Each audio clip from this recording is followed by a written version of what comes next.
Welcome to the next episode of Integral Review, episode 3. Here with me, as usual, my friend, fellow philosopher David Long. Hello, David. Hey, Aljoša, what's up, interwebs? I hope y'all are having a wonderful day wherever it is in space and time that you happen to be. How you doing, buddy? Well, compared to you, I'm a bit more lower energy today, but I'll try to pump up my state a bit. It's a bit later hour in Slovenia than it is in the USA, let's just put it that way. Man, I'm over here jumping up and down. I got nunchucks out. I'm doing karate at the sky next to the microphone while I'm doing this. Sending you energy, man. I hope I can pick up some of it. So today we're going to have an interesting episode. So first off, I was extremely happy with the Jordan Peterson one. I think it got a lot of views, right? For the first 2-3 days. Yeah, the first day it got 300 views, which I think is a new record for me. That's pretty good.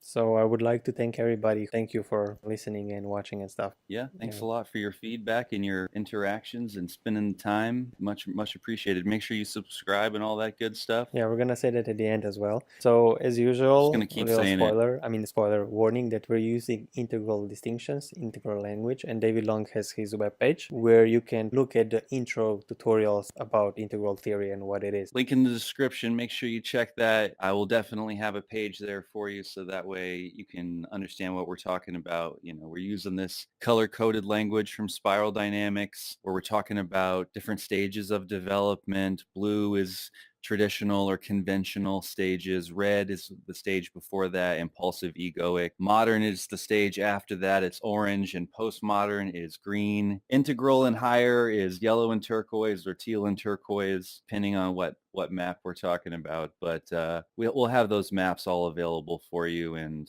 as well as, you know, some quadrant maps and other stuff, and you'll be able to follow what we're talking about. Yeah, exactly. So look at David's videos, and you have also a lot of maps on the internet and so on. And also social media links are in our description. If you want to follow me or David, you can always do that as well. That's ultimately the point here, is to learn about these good distinctions and see them in action and see how making these good distinctions really matters and how it plays out in the real consequences of things when you don't make these good distinctions. So everything is a real great example, something to learn from. And if you're really interested in upgrading your perspective and being a responsible, good person and citizen, we appreciate your investment. Yeah, it also gives you the humility. Basically, I think the whole idea is to make you as balanced as you can within extremes. So looking at, let's say, the last Jordan Peterson episode, we were looking at good things, bad things, and basically concluded you got to work on yourself, but you also got to criticize the system and change the system. So this is what I feel the integral is all about, the wide perspective and balance. Yeah, we weigh pros and cons. We're not just debunking or talking shit about anything. We're really honestly trying to grapple with everything, and that's what we encourage you to do too, and we hope we can demonstrate the way and lead by example. So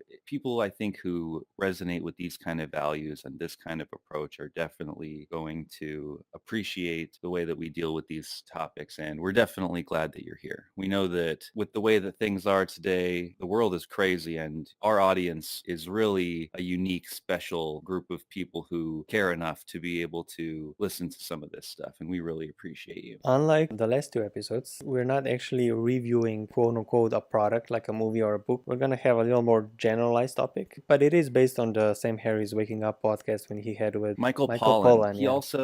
He's a very famous author. Let me look up his books real quick. He's really well-known historian, and the reason in particular why this talk between them is interesting is because not only is he talking about psychedelics and a more normalized, practical, reasonable approach to their use, but he himself is an older gentleman, wasn't much of a partier when he was young, and he's a very well-accepted, straight type of scholar. And so for him to be looking into these topics is real progress for the issues at hand. Yeah, for me, the guy really feels like, first off, he seems like a really genuine, friendly kind of guy. And yeah, it's amazing that he's a bit older, because usually maybe somebody might think, well, it should be somebody younger or whatever. But I think it's great that he was not such a party animal or anything, and he's doing this now in his like late 50s. 60s. I think he's actually over 60 now. And it's great for him to like broaden his perspective. And he was actually even not a meditator. He considers himself a novice or a noob, if you will, meditator. And it's interesting to have that kind of guy try psychedelics and see what he comes up with, what kind of states he falls into, what he feels is the potential here. It's looking like a lot of his books are food related. Looks like The Omnivore's Dilemma, Cooked, Food Rules, In Defense of Food, The Botany of Desire, which was really popular. It's about the way that food looks beautiful to make us want to eat it, I think. I haven't done all the background checks, so The Omnivore's Dilemma was a really big one for him. Anyways, so he's talking a lot about food related things. So it's interesting and related that he would talk about psychedelics.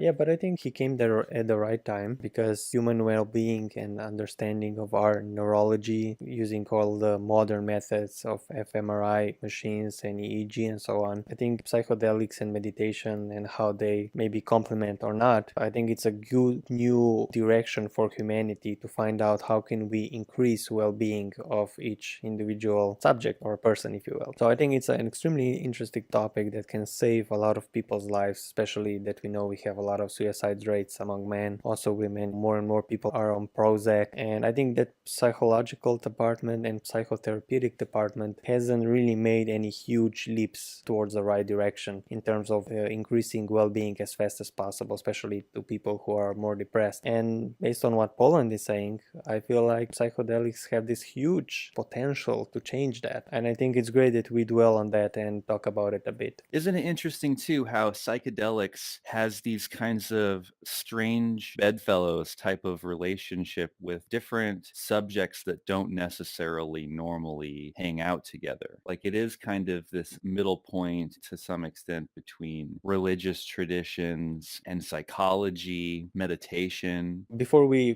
continue talking, I gotta say that David Long is gonna be today quote-unquote expert guest, because I'm more on the Wilbur side. I haven't really tried any of the psychedelics we're gonna talk today, so you're gonna be our expert judge. Okay, I haven't tried them Yeah. all. I've done plenty. Yeah.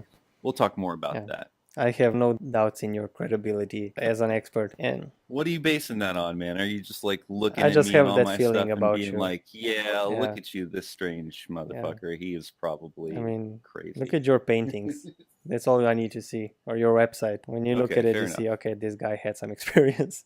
I'm gonna be more like a philosophical kind of guy around it. Obviously, I did had a lot of experience with meditation, so there I can really, because we're gonna obviously talk about both things because I think both are like intertwined. And like you said, it's also intertwined with psychotherapy, philosophy in general, medicine, biology, and I think it's important to talk about it. Yeah, and obviously, as a person who has done it before and done it quite a bit, I don't have the regular hippie kind of perspective on it where it's just like, yeah, man, let's put it in the water for everybody. I've seen people have bad times. I know what it is to have a bad time, and I respect it. I actually get a little bit annoyed the way that some people take it lightly. In some sense, I kind of think it's like sex in this kind of way. Like it has the meaning that you put into it. You get out of it what you put into it. Like if you think that sex is just simply bumping and grinding and this like very materialistic thing, that's pretty much all you'll get out of it. But if you think of it as this kind of like intertwining of souls and this kind of holy communion or like, you know, relation to the Sacred Mother or something like that, this kind of divine ceremony that's recreating the act of creation, there's a whole bunch of ways that you can interpret the situation or think about the situation that gives it value, that allows you to get more value out of it. A lot of people, they take it and they're like, whoa, cool. I listened to music and I saw crazy patterns and cool colors and things happened. And I closed my eyes and saw these psychedelic mandalas. And that's all cool. That is cool stuff. That will happen. That's really the surface level of what it is to get something out of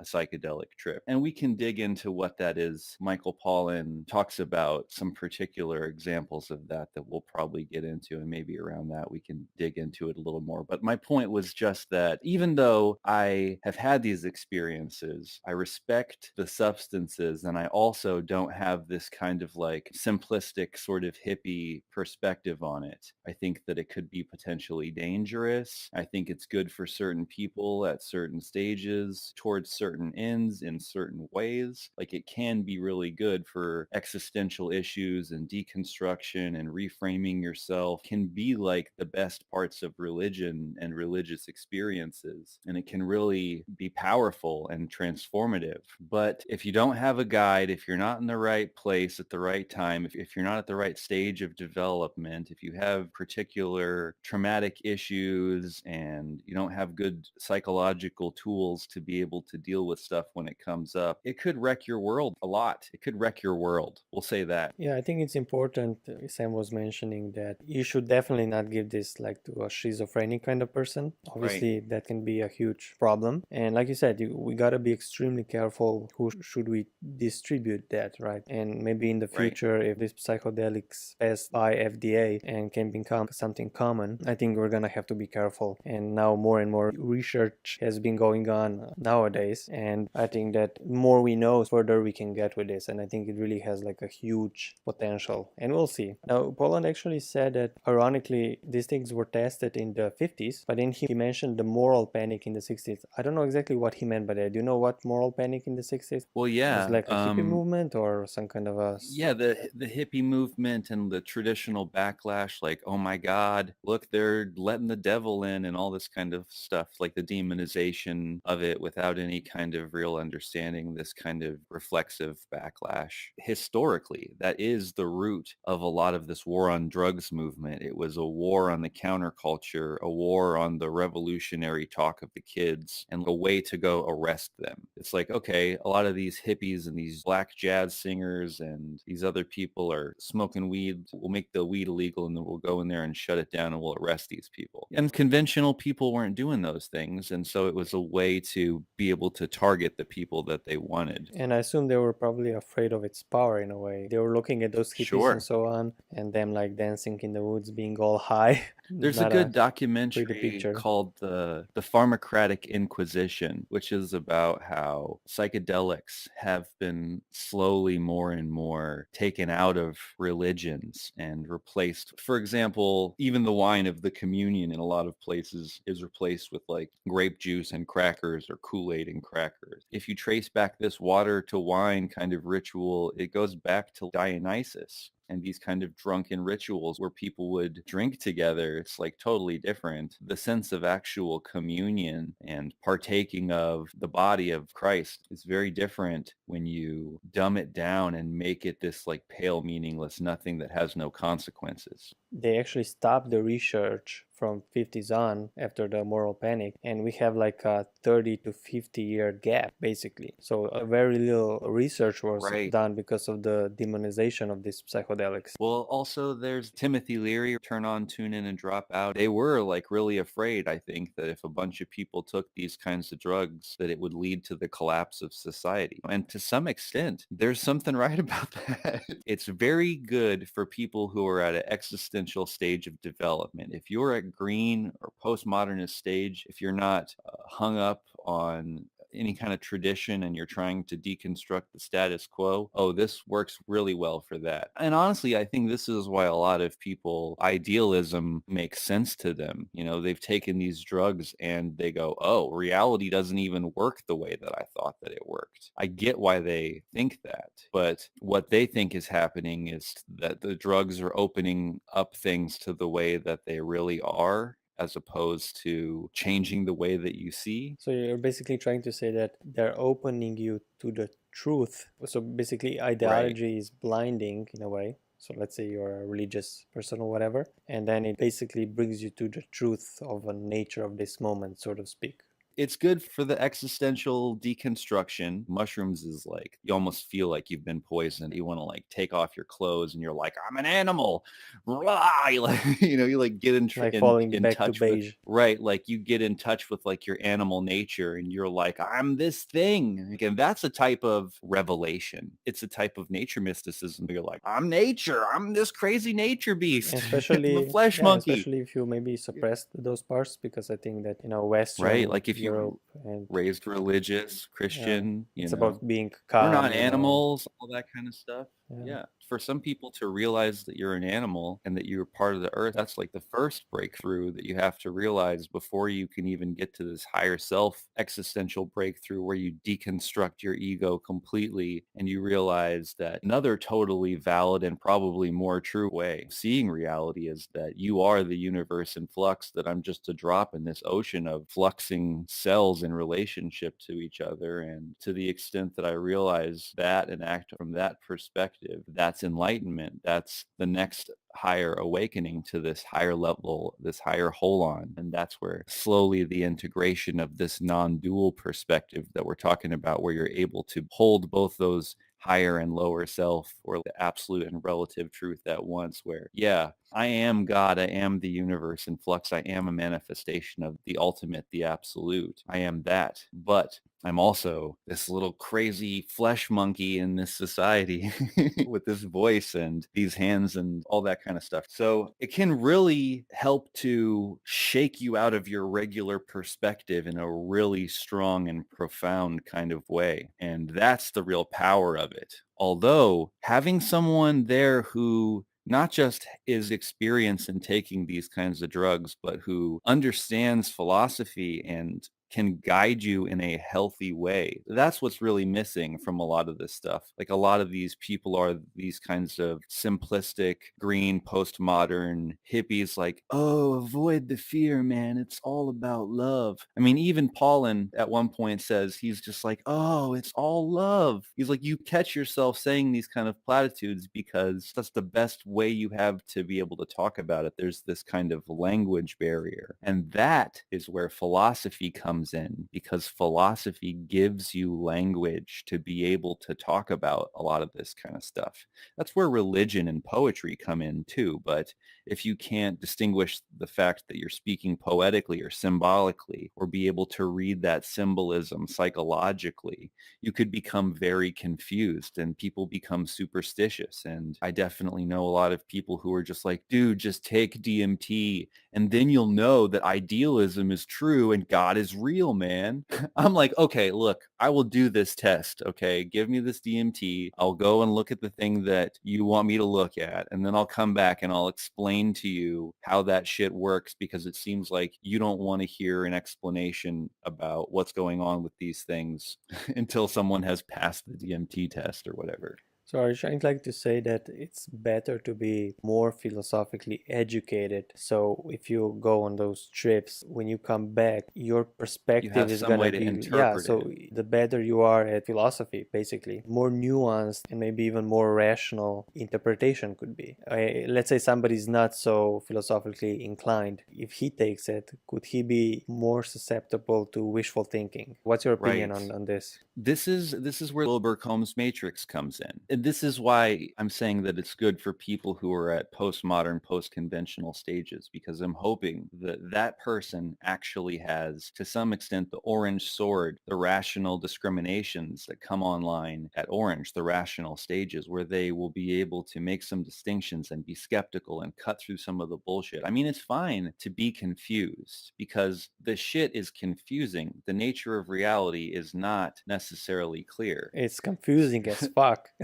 Right. Which, if we're really in touch with this deep, profound mystery, well, then we're going to have to be really skeptical. But the problem here has to do with being able to balance both our phenomenological experience as well as our understanding of objective reality. And this is also where the integral methodological pluralism, or being able to have a good integral epistemology, is super important, because just because you experienced it, or it seems like that's what it was in your experience, doesn't mean that that's true or that's how the universe works. And you need to be able to use those tools and be skeptical of all the things that you All think. the aliens But that grabbed you. yeah. But going back to your question about how it works for different stages, in some of these psychological tests, alcoholics have been given psychedelics and walked through an experience. And there are stories where a guy will be like, God came and talked talked to me and he said, Jim, you need to stop. And I never drank again. And it's as simple as that. In his case, this is a particular useful thing to the end of helping him to achieve this one particular goal. This isn't like a thing that he's doing all the time. It's like a one-time dip into the subconscious to hopefully meet your shadow or to meet your higher self. And in this case, the higher self came and was like, no more. And he was like, you're right. I know this is true at the bottom of my soul. Like, this is my true self telling me no. He didn't interpret it that way, but from a psychological perspective, God is like the absolute father, your highest version of yourself, your truest, purest voice within you. That if it says stop and you know it's true, that's going to be profound. It could have gone the other way too. He could have had an experience where he was drugged down to hell and had to deal with the consequences of his actions. And that could have got him to stop too. It could go either I way. assume that would be called more like a bad trip, which could be good Which in could a be way. good if you interpret it that way. Exactly, yeah. Right. And that's why there's not really such a thing as a bad trip. It's all about how you interpret the Yeah. meaning. Like you could have a really bad time and it's teaching you something. So you sort of mentioned that these things could be good for people who are at postmodern level, which in spiral dynamics are like green and yellow, maybe orange green. Would you say that these things are recommended for all developmental stages? What is your opinion on this? Right. And this is where I was going with it, with bringing up that as an example. So I'm saying in general, for like more casual use, I think it's good for healthy green plus. Those people hopefully have enough of a grasp on reality to be able to deal with that kind of a deconstruction of reality. They're not going to necessarily interpret it like being drugged down to hell. But if you have a traditional person, going back to the Wilbur Combs matrix, we can only interpret any state of consciousness from whatever stage of cognitive development we're at. We only have our worldview to interpret our experience. So if you're a Christian person and you have your eyes closed and dipping down into this kind of, quote, subtle domain or the subconscious or like this archetypal realm of imagery, and whatever comes up at very least could be interpreted in this kind of psychological way, and you can read meaning into it. And generally it's not like, oh well, let's try to read meaning into it. It comes up as very meaningful. It's your mother, it's your father, it's this kind of, shadow monster that you've been hiding from, or some kind of ultimate version of yourself. Again, it's angels, it's demons, it's Jesus or God or whatever, it's the devil. You're going to interpret it in your worldview. And of course, if you're from a different tradition, if you're from a different culture, it's going to be the symbols associated with that tradition, with that culture. You only have your tools to work with. And so I'm actually curious, if we're going to really do this research right, we have to take into account stages of development as an important factor and really see how it works with multiple stages. It'd be interesting to see how it works with more rational people. And to some extent, I think that's what we're getting when we hear Michael and Sam talk about it. We get these kinds of reports of, to some extent, rational interpretations of ego death. And the way that they talk about it is almost like they're starting to see the big picture or the ultimate or this nature mysticism kind of perspective from their Darwinian kind of thing, where it's just like your ego dies and it's just nothing. It means nothing in this kind of like flat, nihilistic, void kind of a way, which isn't necessarily negative, but it is an interpretation, like a more trans-rational or transpersonal, if you read more sacred aspects into it. Maybe that just has something to do with whether you're pessimistic or optimistic or willing to see life in this kind of beautiful, sacred, poetic way. But generally, for postmodernists, it's beautiful, it's amazing, it's the divine, it's the most important thing ever. You know what I mean? Yeah, I agree. And like you said, I feel like we probably, now that we're doing research again, I think that we need to test, like you said, from all colors, like all cognitive developmental levels, all the way, maybe even red, who knows, maybe even trying with kids. Again, it's extremely difficult topic because psyche is complex. But I'm saying I think that to some extent they could work at a lot of different stages, but you would have to use them in particular ways that relate to that stage. Like if you're trying to get a Christian person to quit being an alcoholic, that might work. Like you could maybe use it for that. Yeah, I feel like it will have to be like some kind of a combination, like maybe having like a psychedelic, almost like a psychedelic psychotherapist, and he's gonna be with you there in the room, and if you have a bad trip, that you have like some kind of a cognitive tools to help you and to find the right interpretation. So I think it's gonna be this golden mix of psychotherapy and this like states, and how can we get something out of them so it can help you in your well-being and get out of a depression. That's sort of how I see it for the future. And I would say that's probably the more orange rational kind of approach to it. Let's use it to help with depression. Let's use it to help intervene in some of these psychological issues. And Michael Pollan, I would say, even is at the cutting edge with saying, let's use it for self-improvement. Yeah, so for more like a common use, not just in therapeutic modality. Right. And so to me, that's getting up into like late orange, green. For them, it's healthy to just use it in self-mastery kind of way, you Yeah. know? And that's when I started using it. And for me, it was really powerful, especially in conjunction with comparative mythology and with philosophical standards and rigor and skepticism and meditation practice. So all those things can come together and harmonize in a really good way. Whereas if you didn't have the meditation practice, right, you might not be able to control your state and your perspective and your focus as much. If you don't have the symbol sets, you know, you're probably not going to be able to read in as much deep wisdom. If you don't have the philosophy, you're probably not going to be able to make skillful distinctions and be able to parse out what's the bullshit from what's the diamond.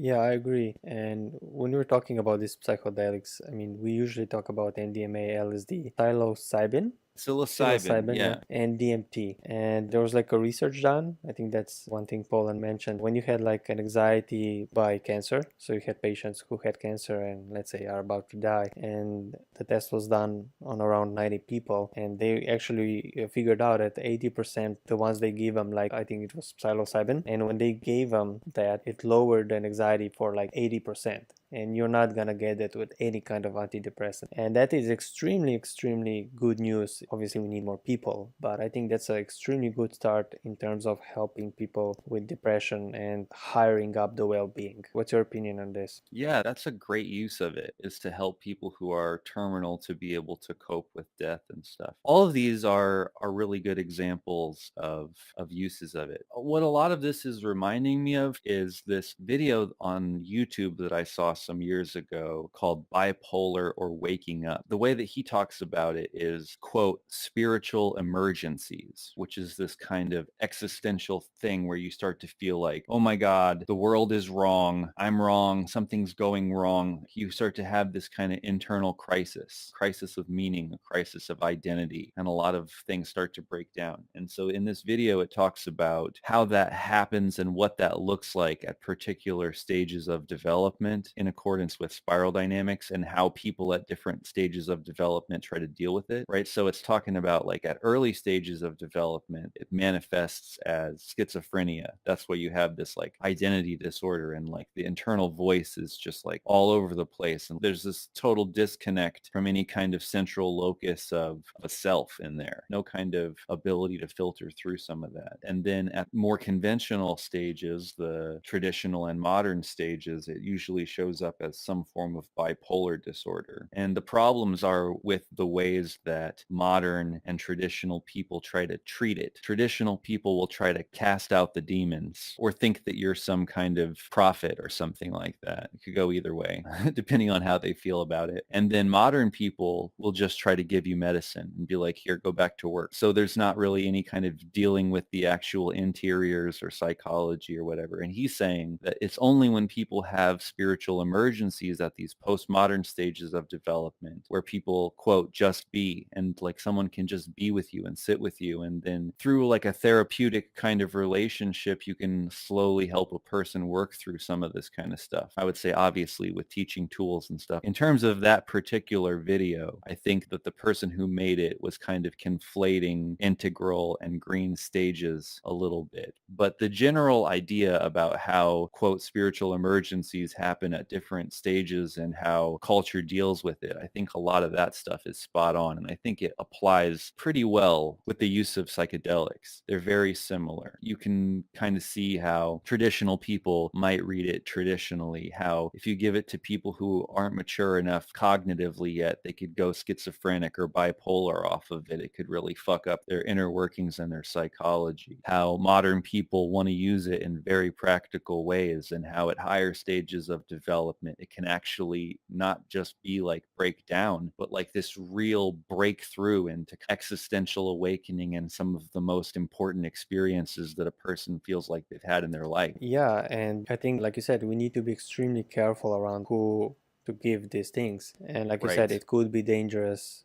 Again, we need more research, but yeah, if you have somebody who's pre-egoic stage or his ego for whatever reason is not developed, then you can just create more chaos, right? Yeah, exactly. But yeah, it's something that it needs to be tested, obviously. It's hard to say. And eventually, after we test it and we get some better research on it, and hopefully with some of these distinctions in mind, where we can be like, oh, traditional people, we can use it in this way. This group of people, we can use it in this way. And then we can have different trained practitioners who are good at doing each one of those different types of For each things, level, who and can, have tools, like right, psychological right. tools for each level. Right. People who specialize in working in that kind of way. Yeah. And well, let's refine that research more. But I mean, even I think for people who are more at this existential stage, people who want to use it casually to better themselves, I think that we could do something very similar to how we train pilots. We have people who know what they're doing there to train them and make sure that they're doing good. They log a bunch of hours to show that they have experience in it, and you have a co-pilot there. So I mean, like, you have all these layers of safety. I think that we could set up guides, and we could have people who are professional at being able to help people to go through these kinds of things, and then other people could get trained up in it too, and even maybe be able to go do it by themselves, kind of like you would have like skydivers or whatever it is. I mean, we deal with dangerous stuff all the time, and psychedelics, like I was saying, have been a part of human history, the human experience throughout all of history, and it's a real shame that modern and I guess traditional people nowadays miss out on it. Yeah, and also another problem that Poland mentioned is that, and I said something at the beginning, that a lot of these standard drugs that we have now, like Prozac and alike, they have a slightly better effect than placebo, and effect actually sort of fades over time. So when it comes to these treatments of depression and suicide prevention, we don't really have a lot in terms of tools. I mean, there hasn't been any huge psychological breakthrough in this area. Okay, we have all these therapies, like cognitive therapy, psychoanalysis, relational therapy, and obviously the psychiatry, the drugs, but I don't think we really made any huge leap like in the last 40-50 years. And we know that addiction and suicide is climbing, and obviously FDA is desperately searching for like innovation in depression treatment, and this could be like a huge leap. How do you see this? Well, I think spiral dynamics is really important. It's like one of the main missing factors is stages of development, because when you don't take into account stages of development, then what you wind up doing in terms of psychology is just creating this typology of psychosis, right? So it's like you're a bipolar. And from what I understand of bipolar disorder, and not only in terms of my understanding of development and how it works, but also in my practical knowing of people who have put in work and gone through stages and stuff, bipolar disorder is not a forever you're stuck in this disorder type of thing. It is situational and circumstantial. And if you learn the cognitive tools and different techniques, this is something that can be overcome over time. It will take some time. They say on average it takes like 5 years to move through a stage of development, but this could be a way to do it. And again, this gets a little bit complicated because there are biological reasons, like chemical imbalances, to why some of these problems can go wrong. People haven't been able to sleep for days. They start hallucinating, and it's not necessarily a psychological problem. It could just be that their whole biochemistry is out of whack. So that's a different thing than a person who has negative habitual psychological patterns. A person who's psyching themselves up and working themselves into these states where they're spinning and spinning on negative ideas. And because they're in these bad states, they're habitually creating this negative biochemistry. They're definitely correlated. And that's part of the problem too, is they just go, oh, they're bipolar. They're showing these symptoms. It's like when you don't understand what's actually going on with it, you start lumping everything together and making these kinds of vast generalizations without these important distinctions to be able to tell who needs what. That person who has the biochemical imbalance, they need pills, they need to figure out things to where they can better manage their chemistry. And then there are people who are freaking themselves out and putting themselves into these states, and and they need therapy. They need guidance. They need structure. They need philosophy. They need a better interpretation, a better story. I mean, it's not just one or the other. It's both and, probably for everyone involved, but some people more one than the other. And even then, I'm saying that it's not just this thing that you are. It's a part of growing up and having to learn how to adjust yourself both biologically, biochemically, and cognitively and psychologically to life and environment. And so there's a whole bunch more important distinctions that we need to be able to make around this. And then I think we'll be able to tackle a lot of these things a lot more skillfully, because the major problem right now is lumping. And you know what I mean about like a typology of pathology divorced from developmental context, right? It's like they're just saying you're a this, instead of being like, you had a trauma at this stage, which is messing up your development in this way, and this is how we can combat that over time and potentially fix it. You Yeah, know what I yeah. mean? Basically, it's like a full spectrum or integral dealing with the situation, and I agree Right, that, yeah. because you can't just deal with it from exterior quadrants when there's all these interior factors, but they don't have the knowledge and or the guts. But, you know, if they don't have the knowledge, it's probably good that they don't have the guts, but they don't have the real ability and understanding to be able to help these people in a developmental context to be able to grow and develop, because they don't understand the different stages and what a higher philosophy and a better interpretation is. They can't distinguish between sick and healthy, so they can't really treat people. You know what I mean? Yeah, I feel like our society, even though of course it's progressing, especially in technological terms, I think we're not making such a huge progression in philosophical, psychotherapeutic terms. You know what I mean? We don't have the Right. integral approach to it at all. We're making Eh, broad strokes. Right. That's why we're like, here, take these pills, go back to work, because the value is maintaining the status quo, maintaining you being able to go to work and get your shit done, not really coping with or dealing with or taking any kind of responsibility for why this person feels like the whole world is wrong and everything is fucked up. And actually, to some extent, these people who are, quote, crazy and need pills and shit are the most sane, awake people there are, because they see how fucked up everyday interactions are. And it's really the people who are able to, quote, cope with this terrible, mechanistic, exploitative bullshit are the people who are really fucked up. It's actually the appropriate response to freak out over this shit. It's not okay. Yeah, yeah, I agree. I think that's a good way to put it. Yeah, usually people who have these problems, not all the time, of course, let's not generalize, but yeah, they could have like a broader perspective, and that perspective fucks them out because other people have narrower perspective. So they feel like maybe almost lost in a system. That could be one sort Yeah, of sure. I mean, psychopathological way. I mean, something that could damage a person. That sort of. they don't have the language to talk about it, but they're definitely on to something. Yeah, yeah, exactly. And that not having the language to talk about it yet shows up as crazy. Yeah, and Poland, he talked about the cancer patient story who was basically training sort of to die, learning to let go. And he was, I forgot the name, but the idea is that he was actually quite depressed and full of anxiety. And then I think around 17 months before he died, he took, I think it was one of the trippy drugs, I forgot which one. And after that he became a lot more calm. He learned to let go. He had like this ego dissolution, right? And when he was about to die in hospital, usually people sort of get away from people who are dying. You don't want to see that, but he was beaming with light. He was relaxed and sort of like ready to die, even though before he had a lot of that and anxiety. And I feel that's an extremely optimistic story if you can do that, because again, when it comes to near-death experiences or before you die, again, it's a lottery. It depends how you see yourself, how you see the world. Did you have a full life or not? And let's say if you have somebody who is full of regrets, right, and he is extremely unstable because of that, and he has cancer and he's about to die, and if we can give him something to change that, to have like this spiritual experience, this illusion of ego, a lot of suffering can be avoided. And if these drugs can do that, by all means, let's do it. If this story is true, I think this is extremely, extremely important. It'll be very interesting to see how they report their stories, especially when we have these kinds of maps in hand. It'll be interesting to hear what kind of words and language they use around it. Like, I'm wondering if this guy's ego death, his transpersonal awakening, if it was this more kind of, it's whatever kind of nihilistic awakening, or if it's this more kind of like, it's all love, it's all light, it's all meaningful, and it's all good, kind of more postmodern kind of interpretation. And then if we can map some of that kind of stuff.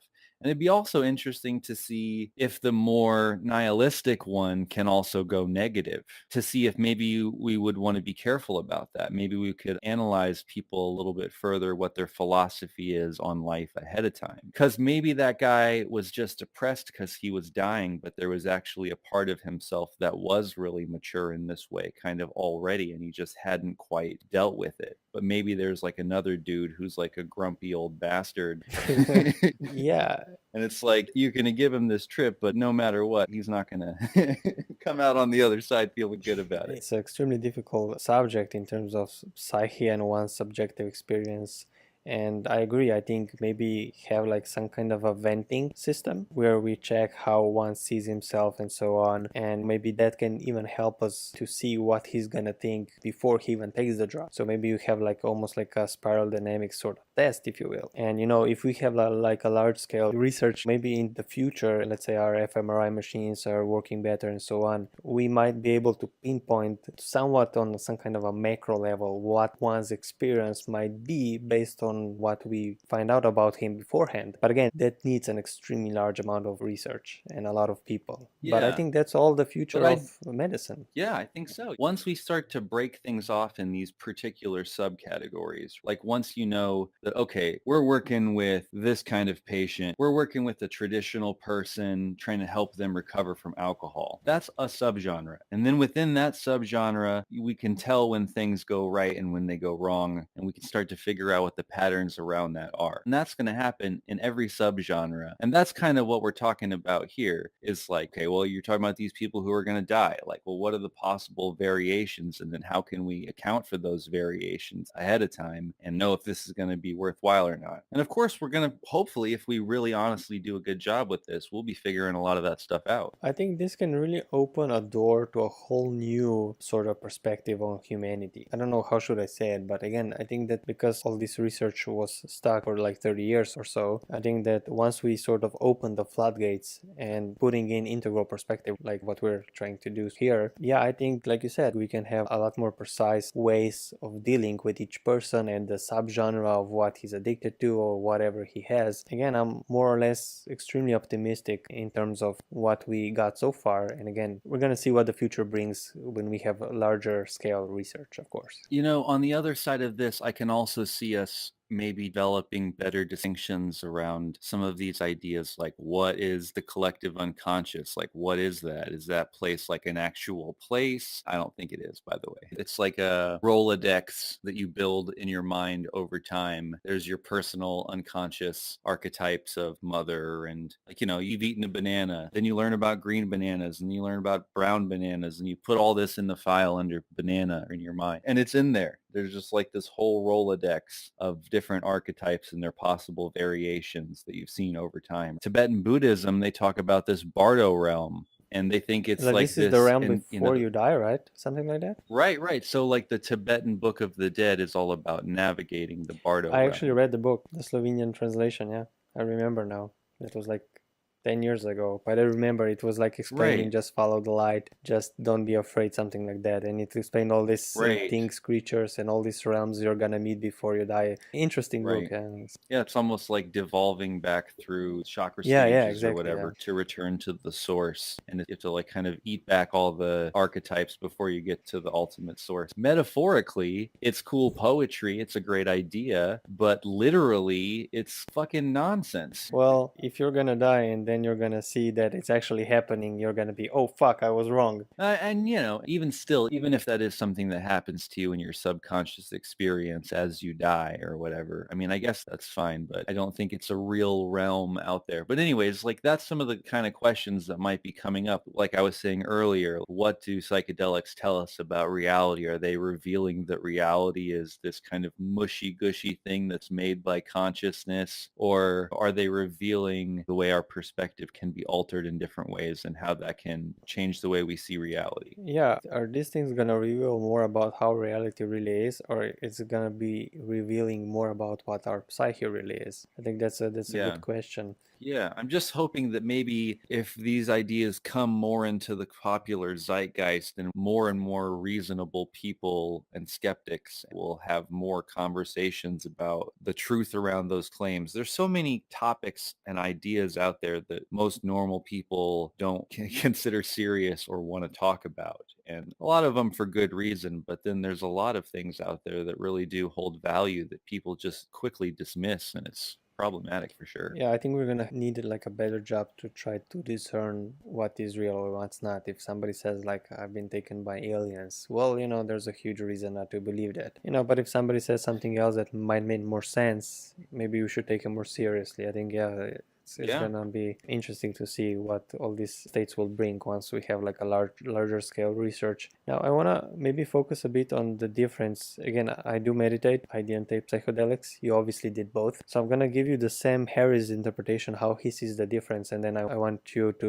bring your input, okay? So basically the idea of how I think Sam Harris sort of sees it is that psychedelics sort of change the content of consciousness, but you're sort of still aware of yourself. And meditation, the self sort of dilutes away. Basically, the idea is that psychedelics change the content and the meditation destroys the self. So there is no self. And another thing that meditation does is if psychedelics change the content of consciousness, so if you have like negative thoughts that, taking one psychedelic might actually change them and open them up a bit, and maybe some positive thoughts come about. What meditation does is not so much give you new positive thoughts, but when you're observing your negative thoughts, you sort of make them into an object, and therefore you're not resonating with them so much, and therefore that can decrease an anxiety. So how do you feel? Are there differences from your sort of subjective when you're like doing meditation and you were doing psychedelics? Do you agree with this Sam Harris's way of seeing it? I think that's a pretty good way to talk about it. Although I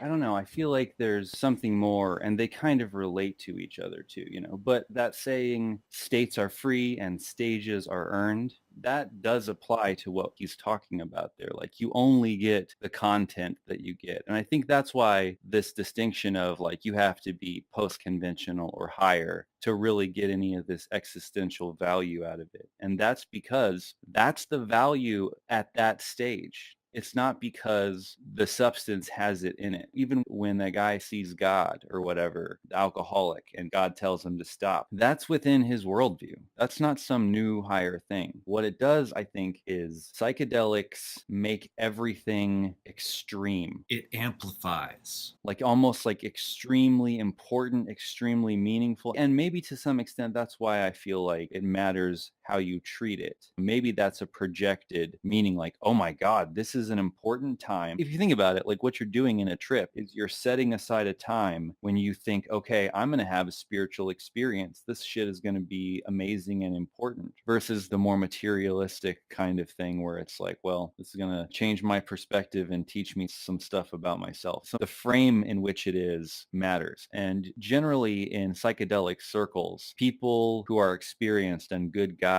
will tell you to put an intention towards your trip or ask it a question, especially if it's something like DMT or like salvia. The difference between a mushroom trip and an acid trip versus DMT or salvia is that a mushroom trip or an acid trip is a waking growth state trip. It's a real world trip. And to some extent, you can control it. Your mind is like a car and you can take in the view of wherever you park it. In that way, those drugs can really teach you how to have self-control and focus, and combine that with not the nervo, like emptiness kind of meditative practices. Of course, you can practice that too, and I've definitely gotten into those states faster and in more profound ways on psychedelics. But in general, I like the more self-control, self-mastery kind of practice on psychedelics. The more like self-control, focus, attention oriented Advaita Vedanta. It's just like you witness whatever comes up, be in the now. So like it's really good for like focusing on something and for that transcendent kind of being in eternity and thinking about things. And that's the more waking state trip. The more like salvia DMT kind of trip, you smoke it and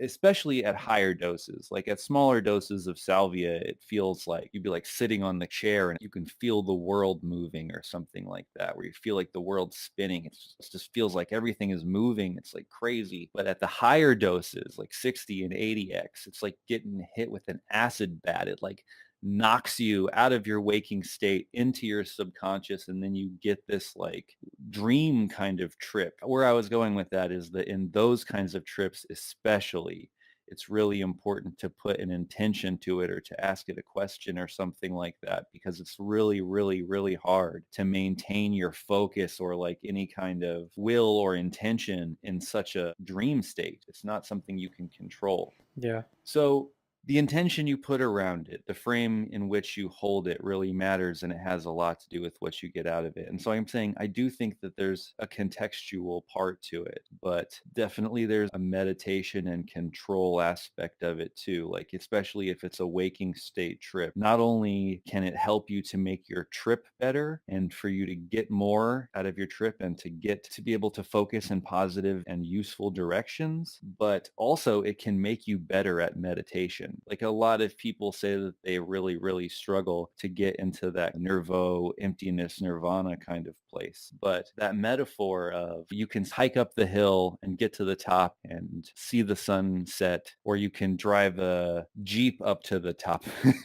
and get there and see the sunset. They're different types of experience, but at least in my experience, tripping definitely amplified my meditation and my meditation ability. Not only do I feel like it broke open my ability to get into states better and to have more control, but I also feel like it had benefits in other realms too, like playing guitar on psychedelics. One thing I know from doing a lot of jam sessions is that it takes time to get into a flow state where you're not thinking about everything that you're playing and being inside of all of your little boxes and analyzing everything you're doing, to quiet that inner critic and to just let it happen. And I was noticing that I had my guitar in my hand and my hand was just playing and playing better than I could play. Just doing it. And I'm like, I'm not even doing this right now. It's just doing it. And I was like, wow, I can just play and I can get to that place like now. And to me, like psychedelics has that kind of power to where like you can just be in a flow state immediately. You want to see nirvana? Boom, we could get there.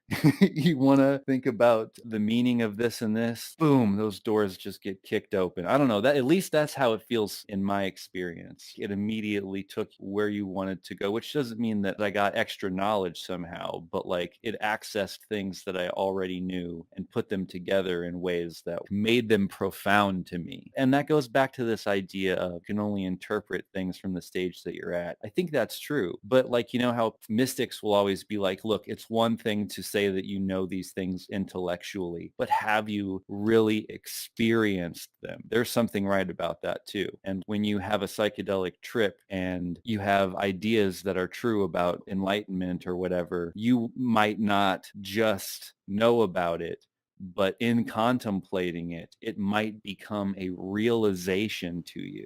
You know what I mean? So it can really make the things that you already know a profound experience. And that's why people get a lot out of it. Like that guy who was the alcoholic who took that drug and God came and told him stop. He already knew that. His therapist could have been like, Jim, what would God say if he could tell you something? Oh, he'd tell me to stop. It's like he fucking knew that. But when he was actually there and God showed up and was like, you need to stop, that fucking did it for him. You know what I mean? Yeah. From his perspective, psychologist is just some guy, and if he doesn't take anything, right? If he's in his natural semi-depressed state and psychologists say, well, you gotta stop, obviously he's gonna think, well, fuck you. But when you have God saying, stop. Obviously gonna be, oh shit, I'm gonna stop, God. Right? And yeah, of course it can have a huge impact because it's totally different, and the states I assume you fall in see things differently, and obviously you can have a huge impact. Yeah, and if that makes them stop like in 6 hours, and you can do that in 6 hours instead of like 10 years of psychotherapy, that's great. Yeah. And I mean, we also know things like you and I, we know that all is one, that we are nature. We grew out of the dynamics of the planet. We are this earth. We are this universe. It's one thing to know that, but deep in a psychedelic trip, if you already know that, you will walk outside your door and you will experience that. You'll be like, holy shit, these trees are all alive. They're all alive. You're like in the grass and you're like, oh my fucking God, all this is alive. Like you're walking around the world and it's just like the truth of things that you already know are just hitting you in the face, like this profound thing that's constantly right in our face and we're always ignoring and trivializing. Reality is fucking amazing. Nature is fucking amazing. and we're just like going to work, blah blah blah. But when you take a bit of time and be like, I'm gonna have a spiritual experience today, you step outside, you're like, holy shit, and it's always right there. This is what mystics realize. This is to some extent why I feel like I relate to the mystics, this idea of getting in touch with the absolute mystery, the absolute nature of reality, and seeing that you're part of this bigger story, you're part of this bigger process. Humans need meaning in life. They need purpose. And this understanding, this sacred accord and relationship that you have with nature, with the environment, with other people, this is what makes every single action you do so important. And it turns everything you do into a spiritual practice. The whole world becomes God to you. This is what makes these people who are just filled with love and radiance and who are just exploding it all over the place. They're touching in with these deep realizations that you can probably really only have at these higher stages of development because it's rooted in a deep understanding of these higher and lower holons in this bigger process. I think it's what Buddha and Jesus were talking about too. Not that I necessarily think that the mythologized versions of them exist or Yeah. even that Jesus Now I was a gotta ask historical you, character or whatever. David, was Jesus Yeah. literally resurrected as a human being in a physical body? Well, No. it depends by what you mean Jesus.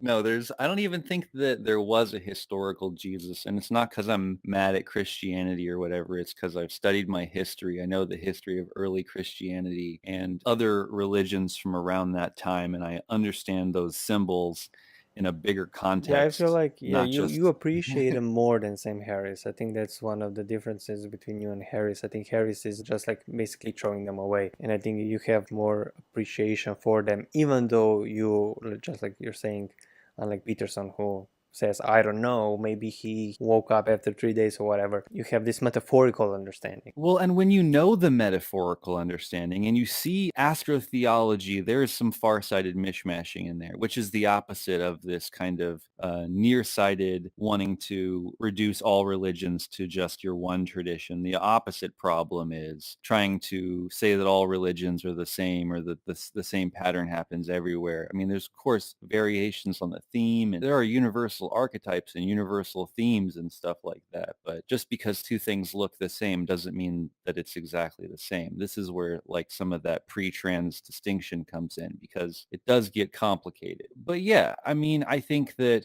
if you want to talk history, we can talk history, and that's good. It's good to know that. It's good to know the devil's in the details, and you want to know about what's going on in each tradition, but you also want to know what's going on in terms of the big picture and the stories that religion have been telling throughout time. I mean, this story of the death and resurrection of the sun, this is a theme is like pretty much universal. Like not only do like pretty much all native people all over the world align themselves with the sun, it's like a thing that happens at a certain stage of development. People want to align themselves with the cosmic order. Not only that, but I mean, like the Sphinx was built to meet the morning sun for the age of Leo, this idea of the precession of the equinox. If you realize that Jesus is the sun for the age of Pisces, God's son, and that this death and resurrection of the sun story is about the literal sun in the sky, and that the early Gnostic cults were a mystery tradition. So I'm not just saying, oh, it's all about the sun because of all history in this overarching way, but also you can trace it back to the particular history in this culture. So that way you're unifying the big picture, broad understanding of all traditions and this kind of universal symbolism with also the particular cultural expression and like exact examples where you can say, look at this, and you can point to the ways that they line up and the ways in which they don't. We need to be able to make both of those distinctions. And that's what an integral perspective on religion is trying to do. Like if we want to talk about whether it's true historically, let's look at the evidence. Let's look at the facts. If we're talking about what's part of this bigger story and metaphor and poetry, well, okay, that's interesting. How do these things line up with each other and resonate, and how do they cash out in relationship to reality? How do we qualify the metaphor and make it true? What does it mean when you say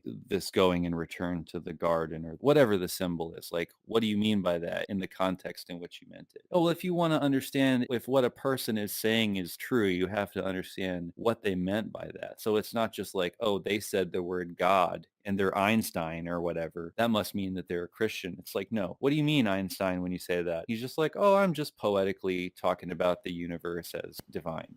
I feel like that's the answer Peterson should have gave when, Sam Harris was pinning them down on the aspect of truth in their first podcast when you did the video about it, yeah. But you don't see him making these distinctions Yeah. about universal themes as well as the cultural and personal costumes of those universal themes and the variations on the themes, as well as looking at history and looking at the particulars, checking for history. Is it actually true? If Peterson was really a student of Christianity and the history of Christianity, he wouldn't even be sure if Jesus was a historical figure. A lot of people right now are like, but David, most Christian scholars say that Jesus was a historical figure. Well, yes, most of your Christian scholars are also Christian. So that's the problem with that. There's a bias inherent in there. There is no evidence of Jesus. All you have are stories about him that contradict themselves and each other, written much later, based on each other. Any biblical scholar who's really honest knows that the New Testament documents do not count, do not rise up to the standard of good historical evidence. They do not meet the criteria. They're not contemporary. They're based on each other. They're not independent. They're not good sources. So, I know what I'm saying is an argument from silence, saying that there's no good evidence for something is not necessarily proof that it didn't exist. But we also have Gnosticism, which predates Christianity and which is kind of like the new version of this Mithra cult for the age of Pisces. You can see the transformation and the crossover and this theme of the death and resurrection of the sun. This is also where we get the communion ritual. It's where we get baptism from. We can trace all this stuff back historically. And they were a mystery school, which means that they tried to give you an experience, which relates so well back to this topic of psychedelics, because I think that they did give psychedelics. They did give mushrooms. Some people, there's this Christian scholar, John Allegro. He wrote The Sacred Mushroom and the Cross. Was but a cover story.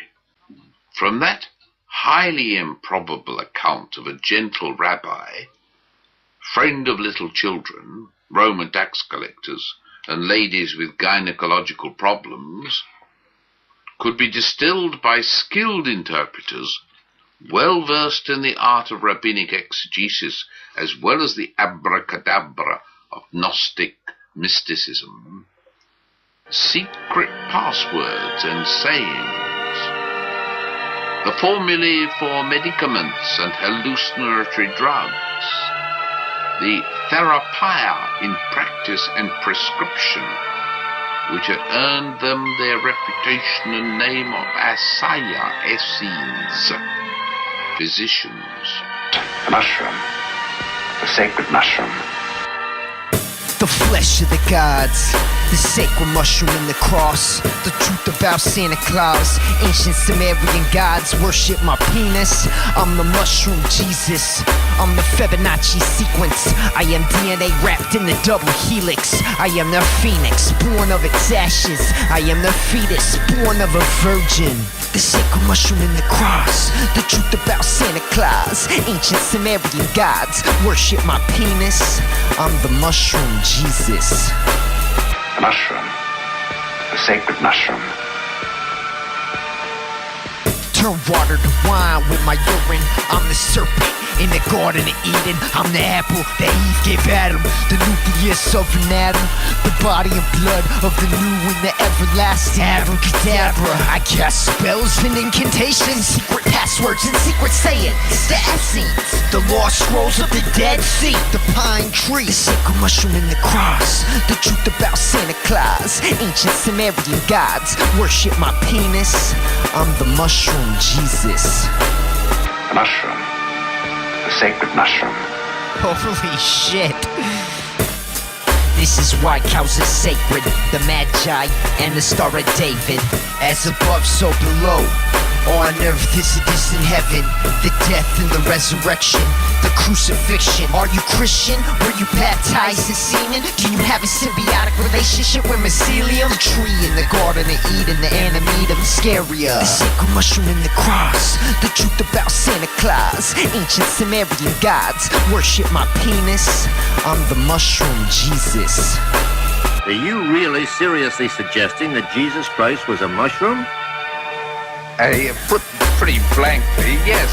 Surely you don't suggest that Jesus Christ and his various disciples were not human creatures. Yes. You are dealing with a secret cult, a secret society. The stories of the New Testament contain certain incantations, certain magic names, which were really the names of mushrooms. No, but the writers, Matthew, Mark, Luke, John, these men who wrote the story, you are telling me they did not exist? No. None of them existed? No, it's part of mythology. It's part of mushroom mythology. And he's basically saying that Jesus is a metaphor for the magic mushroom. There's the story of the search for the Holy Grail, right? This idea of you go looking for this mushroom and it's in the Grail stage where it's like cupped up and you drink of the blood of these Amanita muscaria mushrooms, you know, the red ones with the dots on top like Mario Brothers. You drink of the blood and you eat of the flesh of the mushroom and you're born again. Like the idea was in a mystery school is they don't have secret knowledge. In fact, gnosis is not something that you could tell another person. It's an experience that you have to get, right? So they would tell stories and they would do rituals and they would do these things to provoke an experience in you, which is why I think the story of Jesus is an allegory. Like it's probably some Jewish mysticism mixed in with this stuff. And I mean, you know, Kabbalah and all that stuff. There's a thick tradition of Jewish mysticism. So it's like this Jewish version of a mystery cult for the age of Pisces. And it's kind of this hybrid cool thing.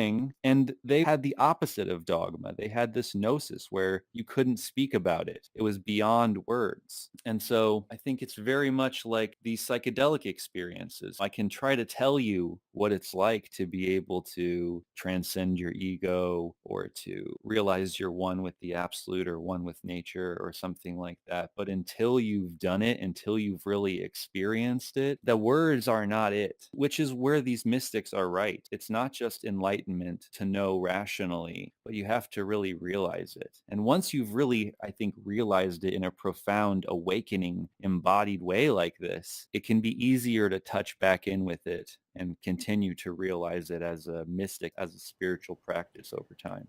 Yeah, and another thing that obviously we now turned on the comparative mythology, David Long. But well, I hope that a lot of these people who are like, oh, David, you're such a rational thinker all the time. Like, clearly, I value poetry and spiritual practice and mysticism. You just have to have your rationality turned on too. That's what it is to be integral, is to not just drink from the cup, the feminine grail, but also to wield the sword and make some real important distinctions. Well, I hope people who are accusing you of, reducing everything to rationality or whatever, I hope by listening to this, they might give you a little more benefit of a doubt. That's right. Show Yeah. some respect. I'm gonna go into something that fMRI scans figured out. So basically the idea is that meditators and people who took psilocybin are similar based on the default network that creates the sense of self. So basically there's like a default network in the brain.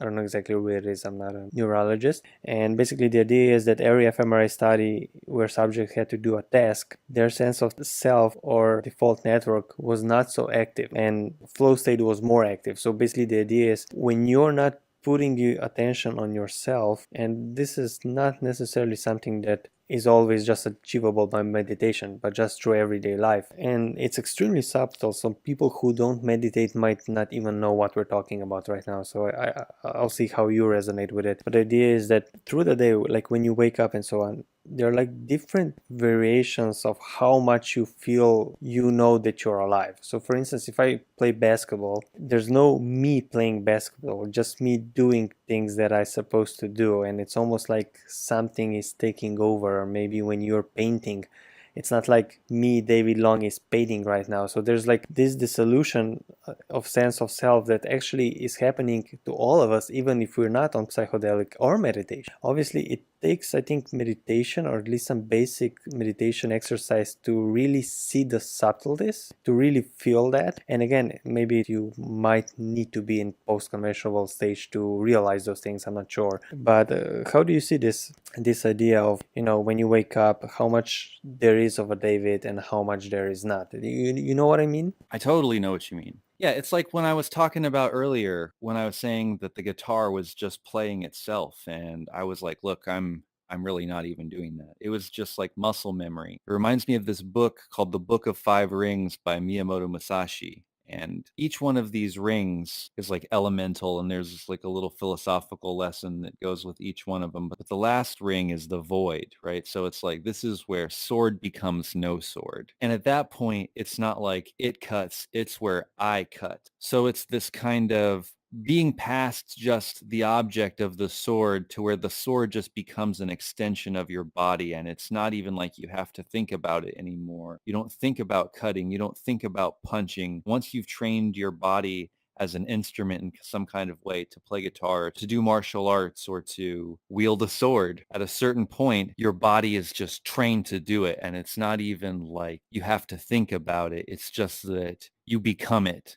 You do it. There's this really great Saul Williams line where he talks about putting away the pen and the pad and being the poem, right? Like the act of becoming and performance, right? And it also reminds me of Heidegger and this idea of you don't notice the hammer until the hammer breaks. It's like you were hammering and then the hammer breaks and now you're like, oh shit, there's this hammer that's broken. And it's very much like if you've ever hurt yourself or strained your neck or your leg or something like that. Normally you'd be walking around, I'm running, I'm walking, I'm doing this, I'm chewing gum and walking and listening to the music at the same time. But if you're hurt, it's like, oh, I'm I'm in this body trying to walk down the street. Yeah, I think if we analyze each person's day, what we forget, and again, I think this is something meditation sort of makes you aware of. If you don't meditate, like I said before, some people might not really resonate with what we're saying, and maybe even post-conventional stage is something that must be built in so people understand. I'm not sure whether that's dependent on the stage, but like you said, each moment you're alive, what you're really trying to do in a way is almost like be the cosmos,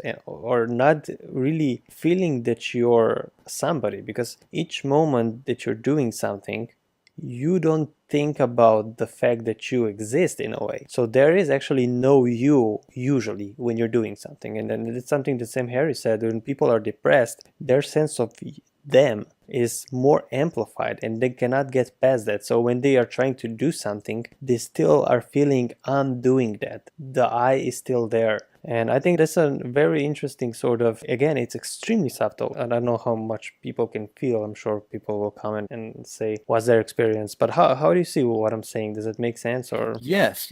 Me and my buddy Kevin, we have a talk where we talk about this psychologist. His name is George Herbert Mead. And he has this idea, intersubjectively, linguistically mediated perspective taking. Come on, you got to bust that out whenever you can, right? that sounds extremely simple. So intersubjective, right, is the idea like between people and this linguistically mediated. So through talk, ideas and stories, and even talk to yourself. He had this idea about the I and the me, which is the I is the talking voice that you talk as yourself, and the me is like a concept of yourself, almost like a character that you know, right? It's like, well, would I do that? Wouldn't I do that? That kind of a thing. So intersubjective, linguistically mediated, perspective taking. But the intersubjective part is also about how he says that self is a social creation. So you make yourself, like you're saying, in a way that is appropriate for the situation, for the people that you're around, for the circumstance. And not just for the circumstance, but in light of the perspectives of the people around us that we know, almost like Sartre's view of the gaze of the other or the view of the other. Like we see ourselves through the eyes of other people around us. And so we build a self in relation to how we think other people think about us. We always craft a self for the circumstance. Some people are less conscious of what's going on around them, very much caught up in themselves, and maybe they're not always as well crafting a self for the circumstance, but to a larger extent they are. Maybe not in every micro example, but in the macro example, their concept of self is rooted in what they think the world wants them to be or is going to appreciate them for. So it's very interesting that self is this kind of concept, is this mythology that we have about ourselves. One of the things that happens in existentialism is this realization that this is just this story. And it's just one way of talking about the truth of reality. It's not even necessarily the best way, that there are these multiple layers of truth, and a higher level of truth, we're the earth or the cosmos or something like that. There's multiple stories, and some of them are more true than others. This story of I'm David and all these things are happening to me, that's a way of talking about it, and there's a truth to it that's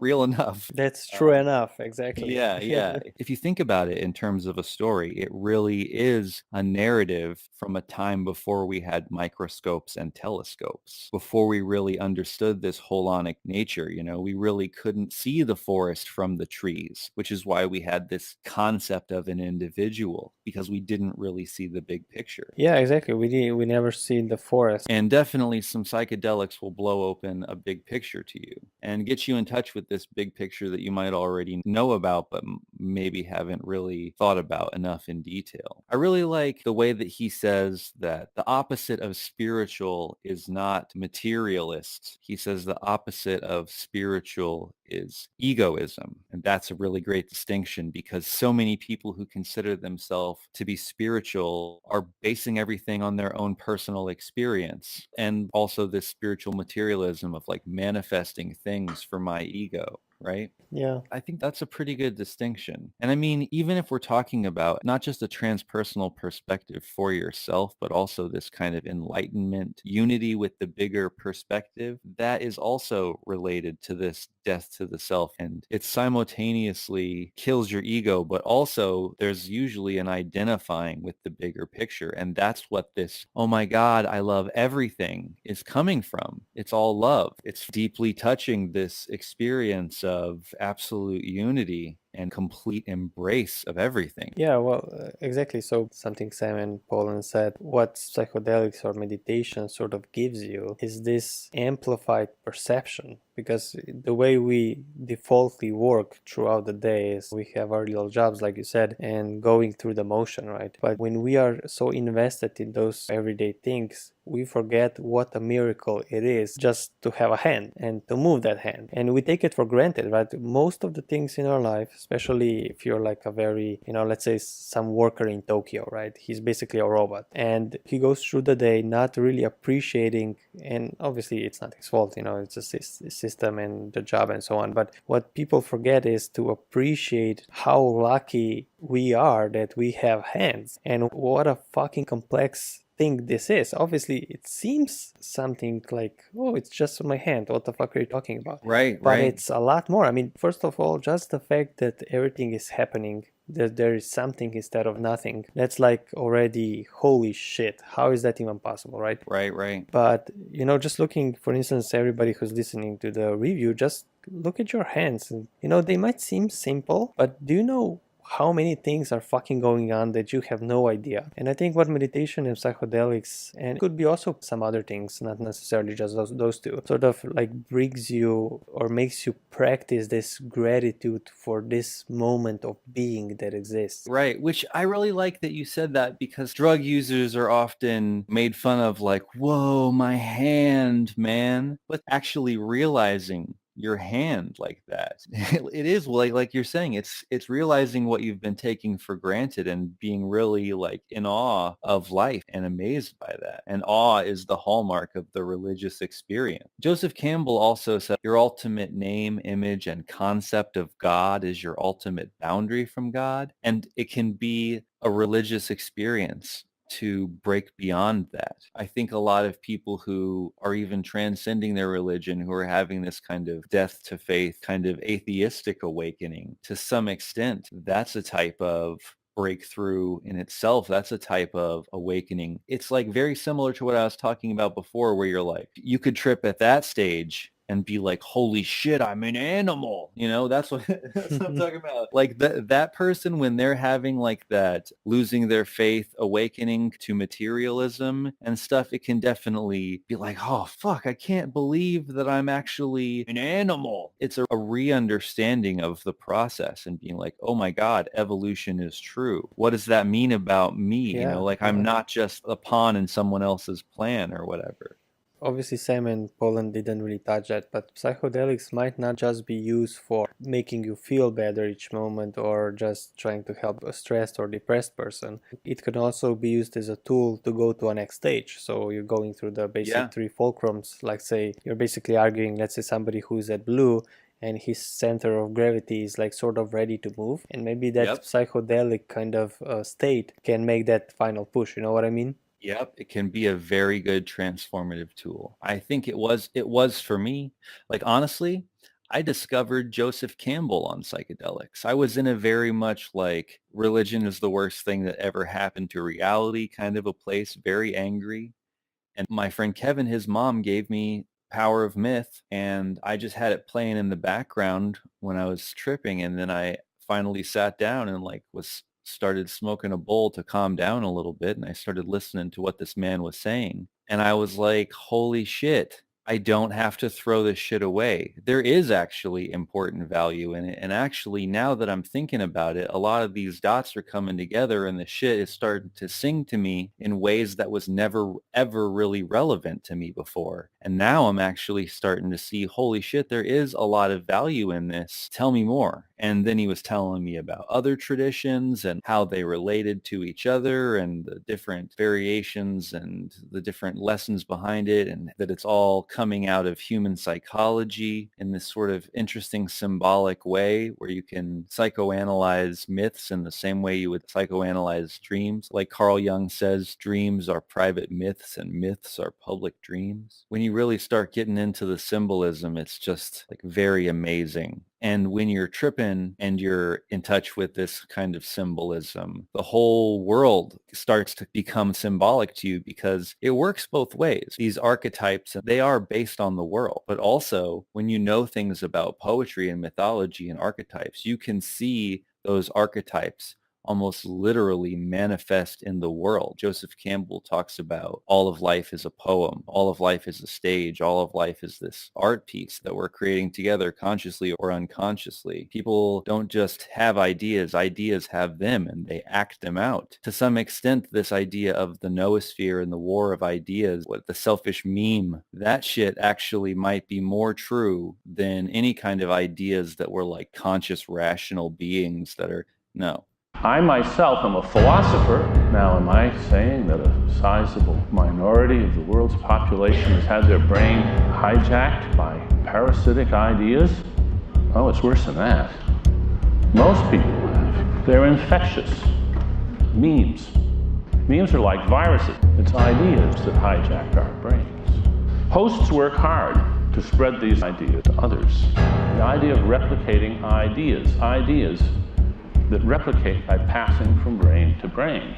This shit is playing out on a very subtle unconscious level. We're doing this now. And a lot of times people won't change unless something in their life, something in the environment, through podcasts, like demands them to change. Yeah, usually people change when something happens to them. It's not like, right. It's rarely that somebody's just gonna say, I just feel like I'm gonna change. There's got to be like a pressure, like again, biosocial psycho or psychedelic, whatever you wanna put Or in. somebody from a higher stage of development now moves into their job and is talking to them about their ideas and engaging with them. And if they're ready, if they're open, if they're comfortable, if they think this guy is cool, that could be a catalyst for change. But some kind of real pressure has to come into your world, and you have to be ready enough for it to be able to really get it. Yeah.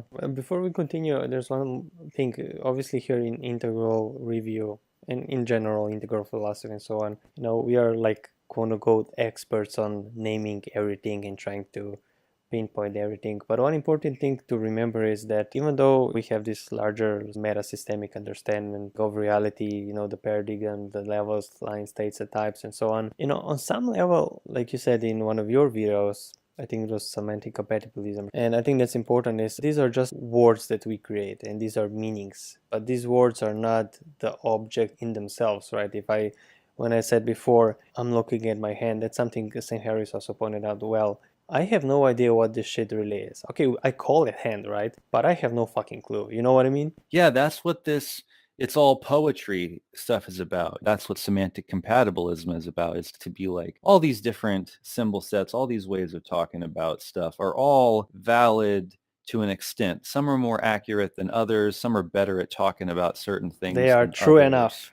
Yes, and sometimes not true enough. Yeah, this is true as well, yeah. So, like they have their different strengths and weaknesses and stuff like that. Like Buddhism is really good at talking about focus and attention and states of consciousness and stuff like that. And Christianity is not really a good language for talking about that. It's a good language to motivate people for self-sacrifice and for service and to live for a bigger picture. And Buddhism is not really, I mean, it's good on the self-sacrifice part, but in a lot of its forms, it's not really that concerned with the bigger world. It says that it's an illusion. So that's what we're trying to do here, is appreciate all the perspectives and see what they all have to say. Like I was saying before, not just being like, oh, they're all the same, for this kind of far-sighted mishmashy perspective, or this kind of nearsighted trying to reduce everything to one symbol set that we know about, but to be able to look at all of them and weigh the pros and cons. And then you don't just have the one poetic language that you know about, but you can see 5 different ways from different languages, from different symbol sets, to be able to talk about a thing.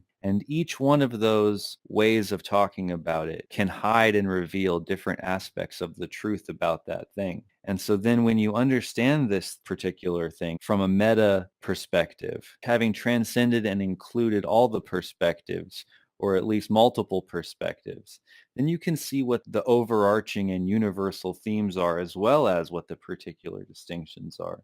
You get a lot better perspective on any kind of thing because you have multiple ways of talking about it. Yeah, and obviously that's something that's extremely important. You can appreciate all the good and bad stuff. Again, and integrating both. It's kind of frustrating because this is actually one of the first distinctions that I made in terms of integrating these symbol sets, because like I said, I first learned about these ideas from Joseph Campbell. I think Joseph Campbell is implicitly integral, integral before integral in his approach to mythology. And maybe you could say things like Bruce Lee was integral in his approach to fighting. Yeah. I'm sure like a lot of people at the highest levels are touching in with a lot of these integral distinctions. But I came to integral community and integral theory with an understanding of, Ken Wilber is making this pre-trans distinction explicitly. So this is one of the understandings within our community that is so crucial. And so I can really feel comfortable here. And this is finally a group where you can talk this kind of transrational language with, and there's not going to be as much confusion, because it's fine to use all this kind of poetry, but I want to know what you mean. And I want to know if you're actually speaking poetically or if you're talking about this shit like you think it's literally true. Even within our community, we should be able to be comfortable to use poetry, but I still don't feel that comfortable. And to some extent, all the woo-woo bullshit makes you not want to use any of those terms. and go back to your rigorous maps, because so many people who use that kind of language are just throwing it around without any kind of understanding of its context or its implications, and are using it incorrectly for some superstitious thing. And so if you don't really feel comfortable being able to talk poetically in that kind of way within your community, it's hard not to just turn it into a thing of terminology where you're very specific and you're like, this is this, and this goes in this box, and this goes in that box, and this in particular with that in particular. Like, you don't want to get too into the vague poetry because there's so much room for misconception. Yeah, I What do think you that what do you think about that? yeah, I think that that's again like sort of the charm of integral, I guess. If you understand it correctly, is exactly you gotta know these distinctions between personality and poetry and understand the differences and understand when somebody's talking poetic and when somebody's talking in rationality. And I think that's extremely important. And I do feel, and that's the problem of absolutisms, like some people who are too poetic, and then if you're too poetic, maybe the rationality or the structure gets lost, and if you're too rational, maybe the sort of like a magic gets lost, you know what I mean? Yeah. So it's yeah. always somewhere in between. And obviously each word in a way is poetry, like saying this is my hand obviously is just poetry. I don't know what it is. Right. So we gotta distinguish all those things, but at the end of the day realize that in a way we don't know shit, everything's just happening. And this is again where I think psychedelic and meditations come in handy, when you sort of realize that even your ego, you, whoever you think you are, it's all just happening. And it's just part of the story that's in your consciousness, and you don't know shit. And again, it can be frightening, but it could be extremely relaxing as well. So we'll see how the research moves forward in terms of psychedelics. The other thing about integral that is really important here is that it really is a synthesis of the Eastern and Western Enlightenment project. So we want to be able to have this transpersonal awakening, this kind of realization of unity. That's the ego awareness, right? But we also want to have the Western Enlightenment, and we want to put that in context. So that's the construct awareness. But we want to still be working on that project together. We just want to refine our maps to make them better. Even though the map is not the territory, we still want to refine and build our maps together. And together is the key word there, because I feel like one of the traps in Orange or modern, let's say, is you could achieve everything and get a bunch of money in a house and a mini mansion and get all the stuff and isolate yourself in a tiny negated community, and now your ego is totally isolated from everyone. That's like the trap of that. The trap of green or of postmodernism is to deconstruct everything, to build your own maps, to start to speak your own language that no one else talks, and now you've isolated yourself in a reality of your own creation. That whole my own reality thing, well, this is my reality, that kind of thing, divorced from being a part of the real world that we all share, that is like the worst kind of lost in your ego narcissism. What we need to do is not just get caught in our own personal experience like a lot of mystics do, but to be coming together and working on the shared map together, to be able to be like, okay, well, let's all put our personal experiences on the table or to the side or whatever and engage in this project in a fair way. So we want to be able to do both. We want to be able to build these good maps, realize that they're not the territory, and also realize these multiple levels of truth, the absolute truth, like we're all one, and the relative truth of whatever the local poetry is. Yeah, I totally agree. And I think that the integral map in itself, so all the way from quadrants to lines, levels, states, and types, I think at this point in history is probably the best sort of philosophical / cognitive system or lens we can view the world, that I feel is extremely useful, but it's still precise enough. Obviously there are revisions, there are things that are problematic, but I still feel it's one of the best philosophical tools that the humanity has come up with so far. Definitely the best cognitive operating system, the best mind map as of right now, and it definitely provides a simplicity on the other side of complexity, this kind of checklist for a holistic perspective that is really a great place to start in terms of having the most holistic and fair approach to anything. And again, for all people, and we're gonna say that at the end, but for everybody who's interested in integral theory and what we're even talking about, you have introduction videos on your website, right? Yes, sir. There's a link in the description. Yeah, because maybe some people are new and they don't know what we're talking about. about. They're like, what the fuck is that? Integral map, what is integral, blah, blah, blah. So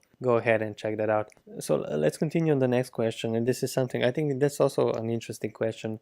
Why do people have more meaningful experiences on these drugs than meaningless ones? Well, what's your opinion on that? And what do you think influences like a good or bad experience? Obviously, you said something before how a person thinks, how he sees himself. But why do people come up with these meaningful experiences? Well, what's your opinion on that? Yeah, I think you just touched on all the main factors, all of these different aspects. I think the thing about psychedelics is that it does heighten your experience very much. Okay, so I'll tell you, there for a while, there was a point in my life when I was in my 20s where I was tripping a lot. So for the record, just in case a place I'm working is listening to this, they're going to be like, oh, David, you're in trouble.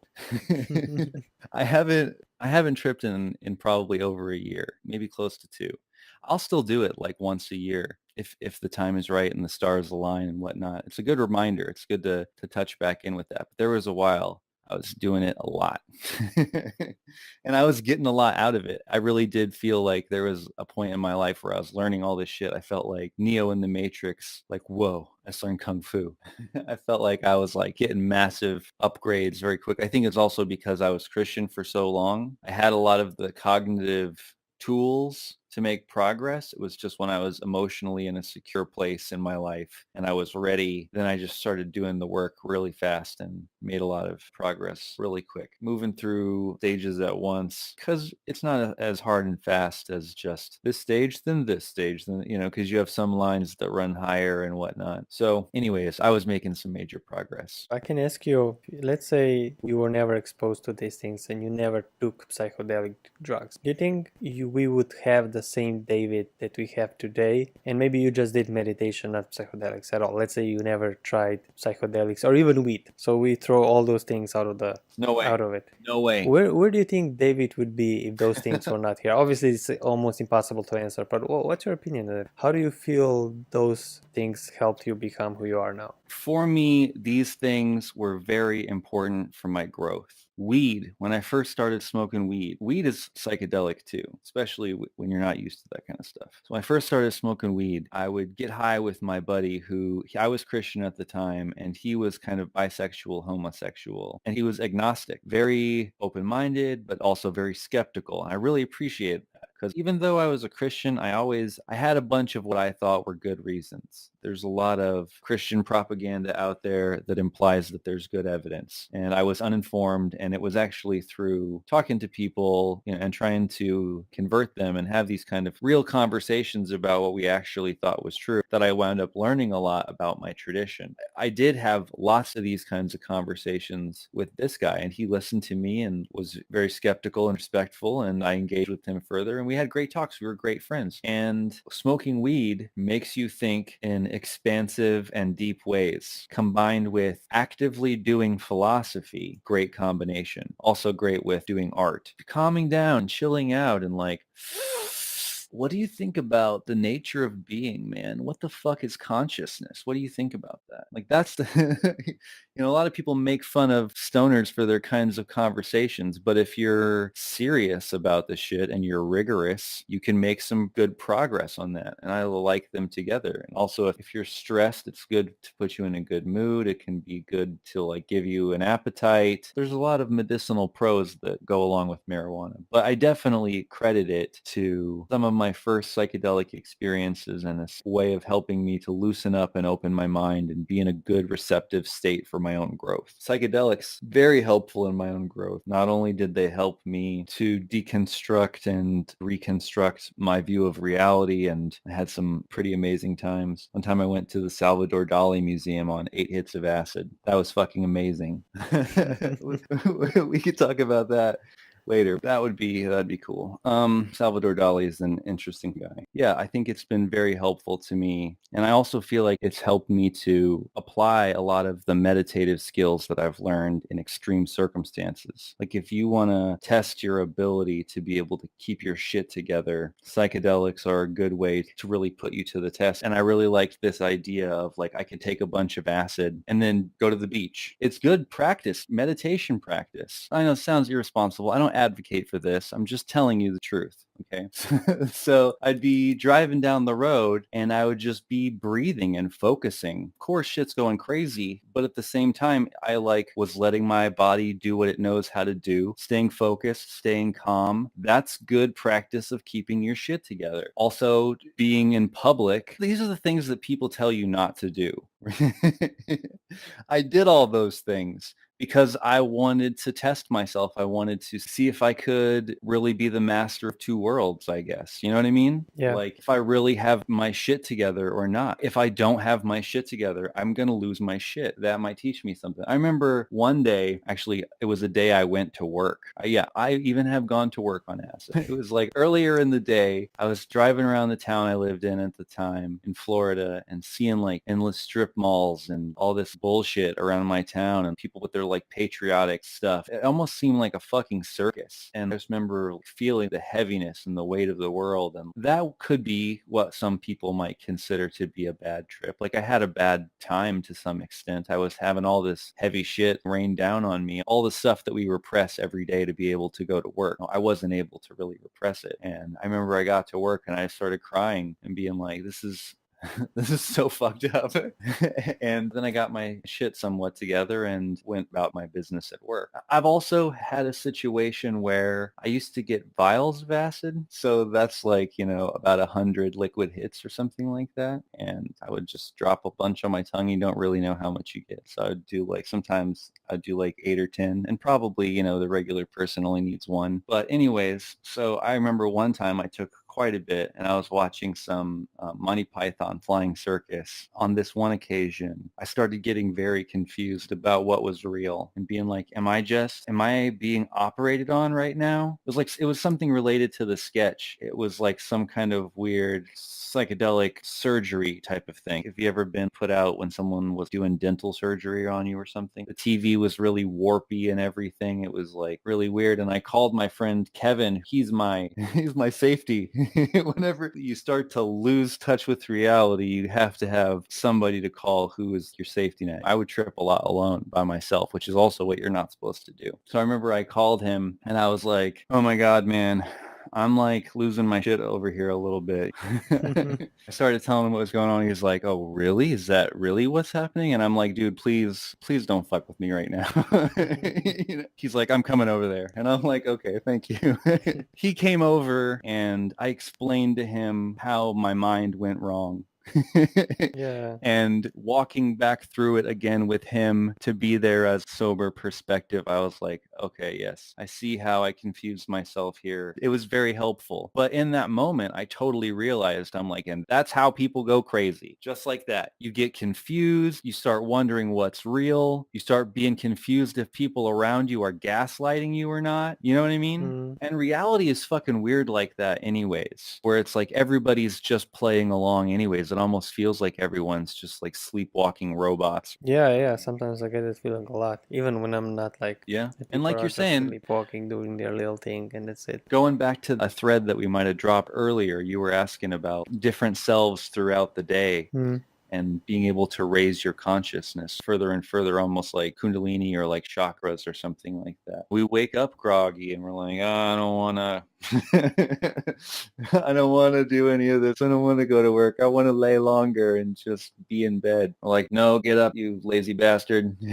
There's a higher part of you that probably has shit to do that drags you out of bed. Like you have to, there's responsibility or whatever. So you go into this kind of coasting mode, right? A lot of people do that all fucking day and then never get out of it. And then they go back home and then they just hit the couch again. And it's back to all right, now you can relax finally. Their consciousness never gets raised higher than that. Yeah. There are some times in my life when I'm just because when I started meditation, I did what I call transcendental meditation. It's based on Jiddu Krishnamurti, who was supposed to be Deepak Chopra's teacher. But he had many students. I assume you probably heard about him. Yeah, I read his book At the Feet of the Master that he wrote when he was real young. I actually more or less read all of them. But Nice. anywho, so how I did the meditation at the beginning. I was basically just lying on the bed. I used like a little pen and I made a spot on the ceiling. And I was just looking at that spot and just observing my thoughts. And this is how most of my meditations went. And there were times, for instance, when I was like in the park and I was doing the same thing, just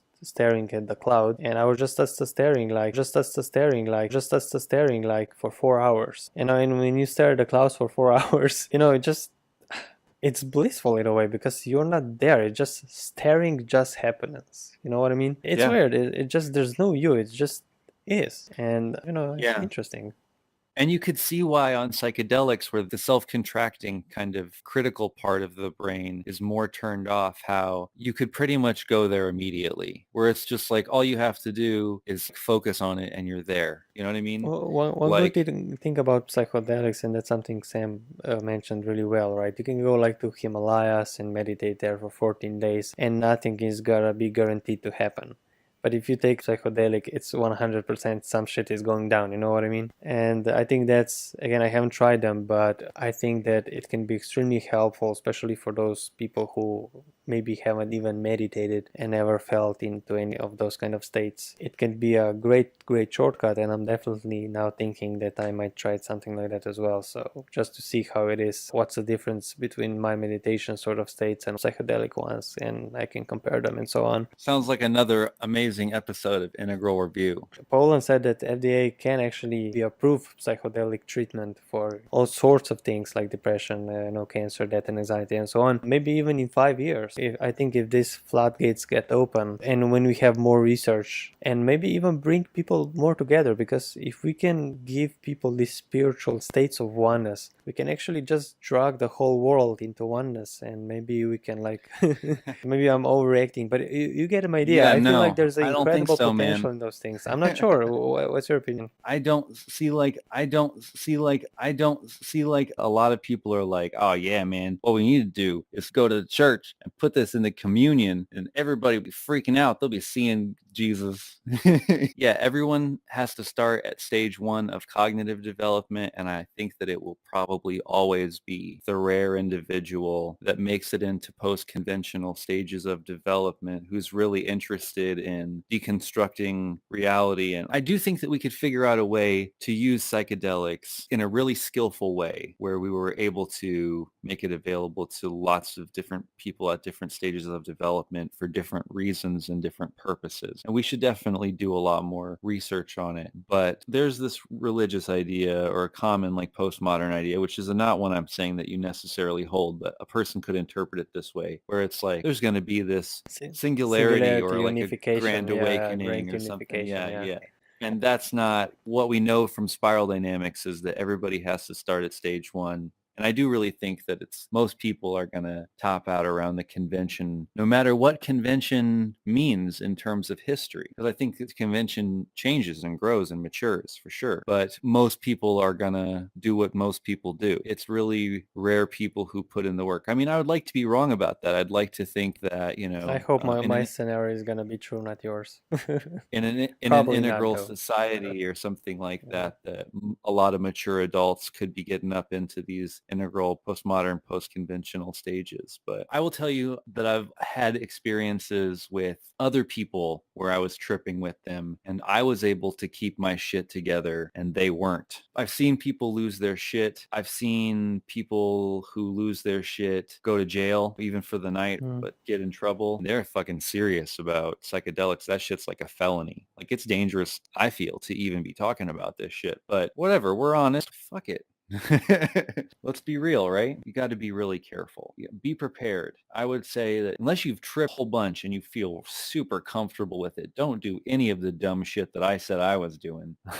Find a safe place. Make sure you have plenty of water. You stay well hydrated. Don't fucking go anywhere. Find an art project. Do some stuff there. Do it with a friend who like a trustworthy partner who knows trustworthy who has experience in it and so on. Somebody almost like close, who can therapist of the future would be. Yeah. Somebody who you trust on a personal soul kind of level, if you don't mind my poetic use of the word soul. Sure. Somebody who you really feel a connection with is what I'm saying. So the dream of everybody taking psychedelics and holding hands is probably not gonna happen, right?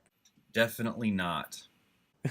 There's this kid at my work who has never done anything either. There has been one or two occasions on which I have encouraged him to smoke weed too, especially because he wants to be some kind of a law enforcement thing and potentially be busting people. I'm like, you need to know what the actual experience of this shit is if you're going to be busting people for it. Definitely you should do it. But it is weird to be in a place where you're being like, do drugs. I don't want to advocate for doing all these kinds of drugs. In general, my policy has always been only do natural drugs. I made an exception for LSD after doing some research on it, but for the most part, I'm not doing these other drugs. I think MDMA is potentially problematic. A lot of those have like meth components and or they can drain you of like your feel-good chemicals and stuff like that. I wouldn't fuck with that shit personally. But yeah, mushrooms and weed, do those things responsibly. I think so. Yeah, I think this is the most important thing when we're saying those things. Like everybody wants to like try, again, safe space with people you trust. All this safety has to be in there. Obviously, you're an expert, you have a little more freedom, but somebody like me who's a beginner who never tried it, and anybody who listens and never tried it, obviously safety is first, right? Yeah. And the main mistake people have when they first smoke weed, especially with how potent weed is now, they're smoking with a person who probably smokes weed every day. Smoke weed every day. And they're smoking this expert smoker who keeps handing them the pipe. Like, yeah, we're smoking together now, because they're thinking of it in like a hanging out, smoking together kind of way. Only take 1 or 2 hits, because if you take more than that, you're crossing this threshold of you're not used to doing too much of that and you're going to feel bad and have a bad time. That's possible. So take it slow, be responsible. And be responsible. And it might also be good to mention that mushrooms and acid can be kind of speedy. They can be really overwhelming drugs, and that's why I probably wouldn't even want to do these psychedelics if I didn't have weed to help me calm down a little bit in those times. So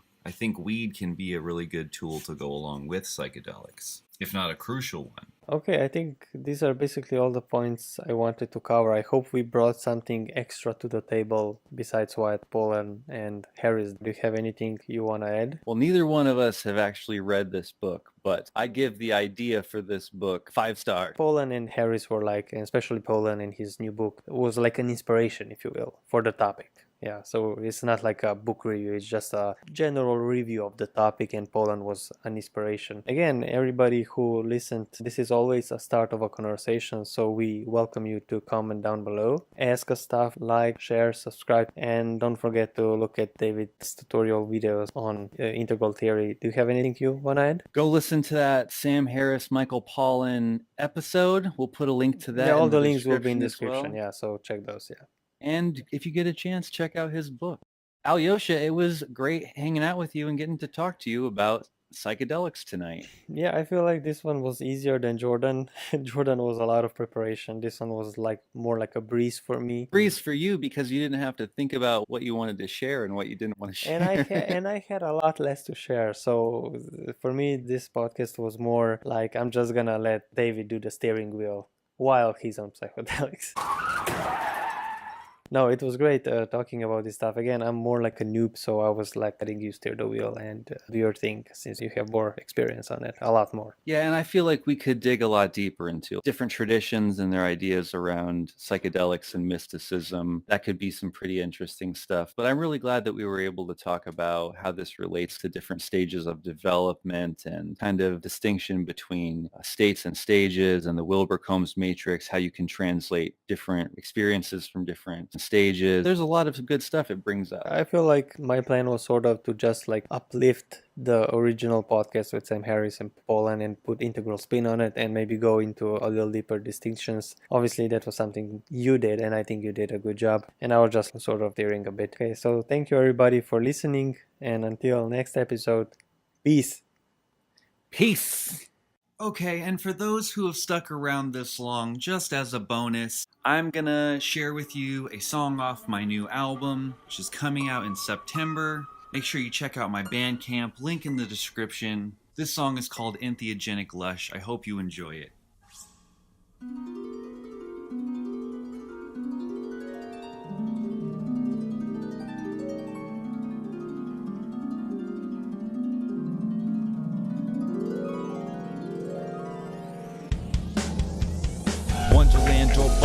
too late for an important date, so we in a rush. Took 2 tabs and I took 2 dabs, but it's never enough. But you can trust this entheogenic lush, cause I can handle myself. I've never taken too much. I stare at abyss, it winks and I blush. I got the skeleton keys in the map. I know the places and patterns where shadows is at. I can get out of the traps, so flipping the twist of my hat. And I ain't talking no smack, and I ain't taking no crap. And you could put me on blast, I ain't taking it back. I demonstrated you hate, it's a matter of fact. React.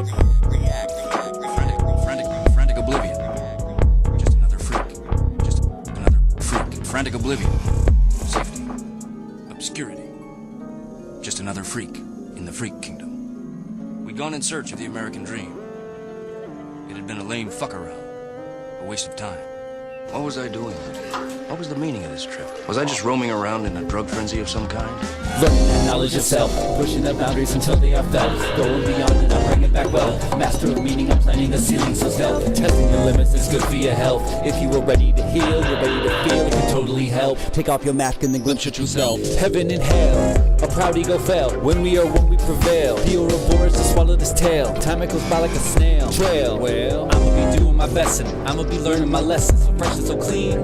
Yeah, you know what I mean. Philosopher king, queen. In robes of deep purple, my hands on the sands drawing circles, divided horizontal and vertical. Out of the spine is so vital, outgrowth the spiral. Bring waves high and tidal, awaken my arrival. I didn't even care. So you've finally been blessed with Pleroma's rich expressions of effervescence. Multiverse existence still persistent is stressing you, bringing you lessons. So you step into Philosopher King dressed in iridescence. His sessions, confessions as a lost art using skilled discretion. I got different inflections of incantations on tap, avoiding the snares and the traps. I'm making my moves, I'm not taking it back. I try to respond, not react. The way that I'm living, I'm giving it sacred. In fact, I make sure of that, a habit, a matter of fact. The Tao and the way and the path, the Dharma, the yoga, the soul cleansing bath. Free from revenge and the wrath. I am poetry aftermath. Slow down, Gandhi, you're killing them. Slow down, Gandhi, you're killing them. That's a no-go on a slow-mo for these mofos. Needs to know about my logo. Sent widescreen, I go pro. They sleepwalking, I know those. For show those, I know those. Meta sapien, they homos. Sapien, techno. Respecto, catch wreck, bro. Mecca, med cash flow. This run better than my last go. This flow better than my last flow. More revolutionary than Castro. This strobe better than my last vacation when I'm staying in Colorado. Matter of fact, Joe, green crack and whacking tobacco. On my soapbox, yelling into megaphones.